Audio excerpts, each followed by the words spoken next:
से ताल्लुक सीनियर शायर पंजाबी का बड़ा नाम मेरी मुराद जनाब नईम मनी साहब से दुआएं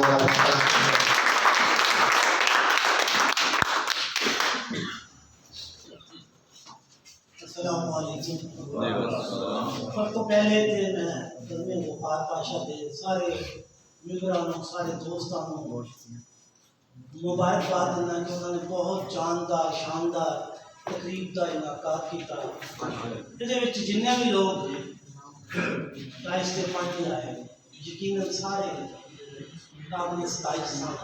बहुत उम्दा कलाम से। सब तो बड़ी बात शेर छोटा बड़ा हो सकता मगर उन्होंने जिस मोहब्बत नाल जिस जज्बे नाल सुनिया सब तो बड़ी बात है।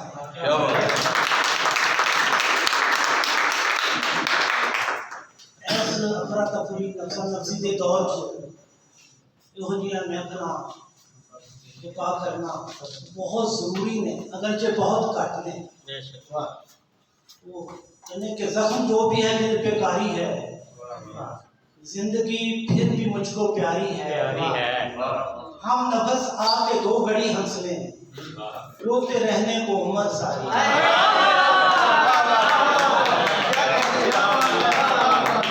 और जो लोग ये दो घड़ी का मौका फराहम करते हैं वो बड़े लोग इन बड़े लोग इनके लिए तालियां।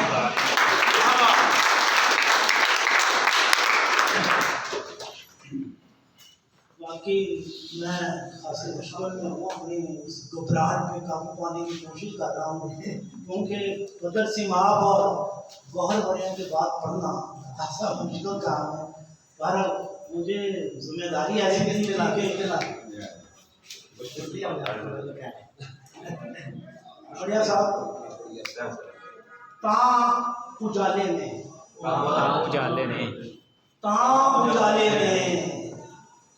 जुस्से वाले ने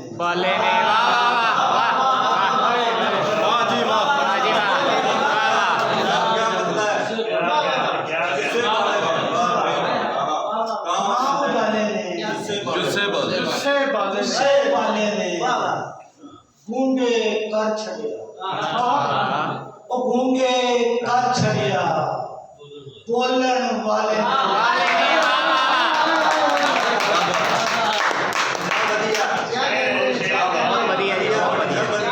गूंगे कर छड़िया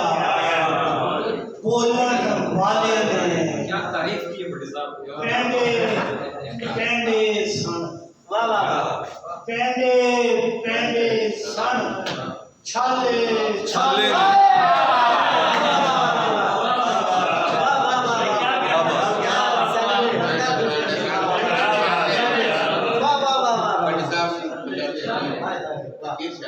अपनी जान जो वारी है अपनी जान जो वारी है ओदी नजर उतारी क्या बात है। अपनी जान जो वारी है ओदी नजर उतारी है। वाह साहब कली किस्त दुखा भी होने कली किस्त दुखा भी होने थले लिखिया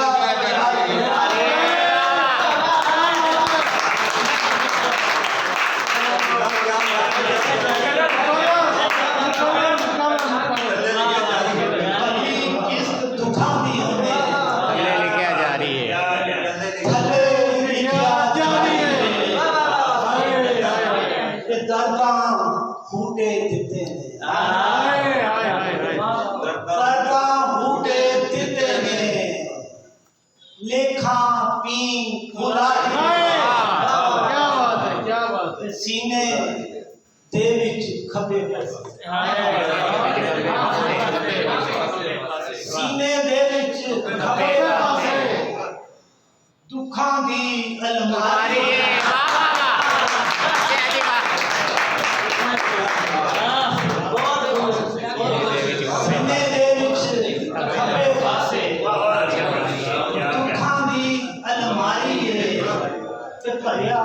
भरिया लगे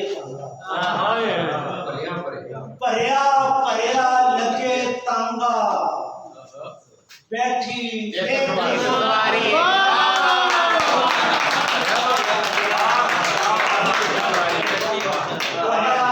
भरिया लगे तांगा बैठी एक सवारी है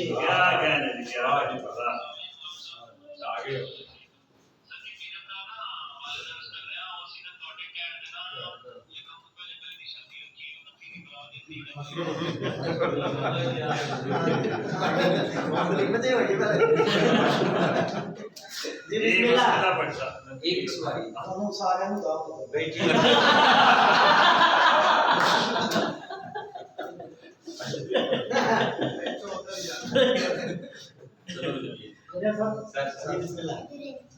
ਚੁੱਪਾਂ ਸਨ ਮੂੰਹਾਂ ਉੱਤੇ ਚੁੱਪਾਂ ਸਨ ਮੂੰਹਾਂ ਉੱਤੇ ਅੱਖਾਂ ਸਨ ਬੀਟੀਆਂ ਚੁੱਪਾਂ ਸਨ ਮੂੰਹਾਂ ਉੱਤੇ ਅੱਖਾਂ ਸਨ ਬੀਟੀਆਂ ਸਾਵਾਂ ਗੱਲਾਂ ਸੁਣੀਆਂ ਤੇ ਸਾਵਾਂ ਗੱਲਾਂ